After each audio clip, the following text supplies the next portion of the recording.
Okay, so long ago, back in my day, well, it wasn't all that long ago, but anyway, um, putting on makeup consisted on putting a foundation, a powder, a blush, eyeshadow, mascara, and maybe some eyeliner. In today's, or at least that's what I learned. In today's world, there's a primer, a contour, a bronze, a highlight, a liquid foundation, powder foundation, eyeshadow, eyeliner. I like, holy smokes, I have seen girls spend an hour just doing their makeup. And when they're done, it might look really good, but it also changes their whole facial, like their entire look. It's sometimes I don't even recognize the person I'm looking at. Well, we're going to do something similar. We're not going to change the way the face looks, but we're going to change a little bit of the dynamic of the face and do that same makeup technique, but digitally. So here we have the photo of my niece Ashley that we've been working on for a couple of videos now, if you've joined us previously. I've already copied my background layer into the layer one, but I'm going to make another new layer, and you have to go up to the layer panel or the layer menu bar in order for this to work. I'm going to name my new layer makeup so I know what's what, and then I'm going to change my blending mode to soft light and my color to gray, and then I'm going to check this box. Oh wait, I don't need to change out the gray because the box, I'm going to check this box to fill with soft light and a neutral gray, 50%. And there's my layer. And now, using the black and white color, and my paintbrush, I'm going to just paint accordingly. And you want to have a soft brush for this. I'm going to paint in spots where there should be maybe a darker shadow. And you might want to use a smaller brush as well. And you can change your colors either using the X on your keyboard, or you can use that little arrow there. And I'm going to add some highlights. And the highlights should go kind of on the cheeks, the nose, the middle of the forehead, and the chin.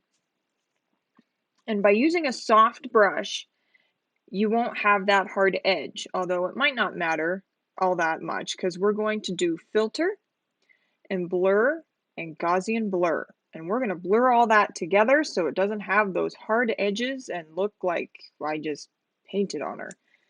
And I'm going to move the radius of how much that is blurred, and it's going to take a second for your computer to catch up with that change. Photoshop has to process it. And you can see your change right away using the preview checkbox. And that looks pretty good, with the highlights kind of on the center of her face, and I deepen that shadow on her chin. And be mindful of how much you want to blur or not blur. So there's a just right and there's not enough, but if you go too much, it's going to look like you haven't done anything. So I just went over all the way, and this looks like the original because it's blurred so much. So I'm going to bring it back down. And as you can see, every once in a while you see my original brush strokes. That's Photoshop just like reprocessing what I did with every uh, radius change I make. And I'm pretty happy with that. So I'm going to hit OK, and then I'm going to toggle the visibility of this layer to see what I did and how much of a change that actually makes. That looks pretty good. So I want to add just a little bit more shadow to her chin to give just a little bit more of a contrast. And as you can see, I painted on, but because we added the blur already, it's not automatically blurred in. We blurred what we did. So I'm going to Control Z to undo that. And I'm Control Zing, and it's just easier if I go back up to my history. Okay, so I'm going to go back up to where I started with all of my painting. Before I blurred, I'm going to add a little bit more shadow in there, and I have a softer brush so it looks a little bit better. And I'm just going to add just a little bit more around her hairline, maybe not there, maybe a little bit here. That's probably good. Oh, let's do kind of on her eyes. Oh, that's a little bit much, I think. Hmm, yeah, that's going to be a little bit too much.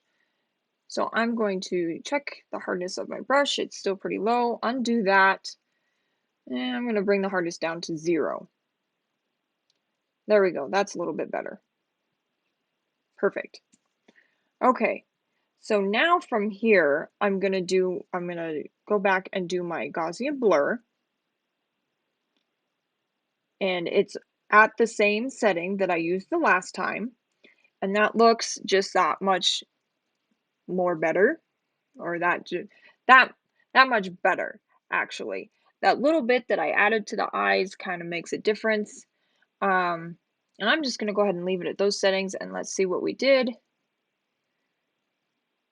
Maybe you can't tell as much on the eyes, but that the jawline there where I added a little bit more shadow, and along the hairline, maybe I could have dialed back on the hairline, but on the jawline though, that added just a little bit more, so it looks like there was a little bit more of an intentional lighting.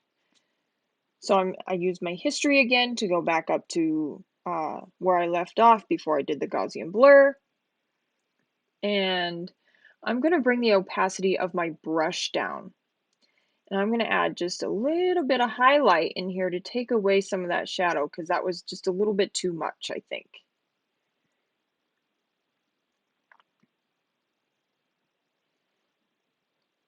Yep, see, that was a little bit on the hairline, so I'm going to back that off a little bit. And on the eyes, there we go. Maybe just a little bit more on the chin and the cheek line. Yeah, all right. All right, now let's go back and blur that. There we go. I like that. Okay, so now you can see what it was. I blurred it, and this was the same setting. I'm happy with that. Okay, toggle back and forth to see the before and after. And I like that. There's a little bit of a shadow on the jawline there, but it's not as overpowering as I had it before. So that looks a little bit more natural. That has a little bit more of a natural lighting.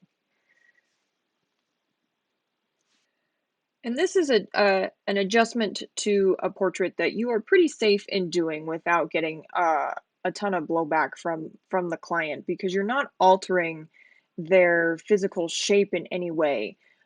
You're just adjusting, and I know I compared it to adding makeup to the person, which it kind of is, but really what you're doing is you're just enhancing or um, changing some how the lighting is hitting their face. So instead of that flat warm look that we had, we now have, it looks like we actually put a not a soft light or a soft glow on the face.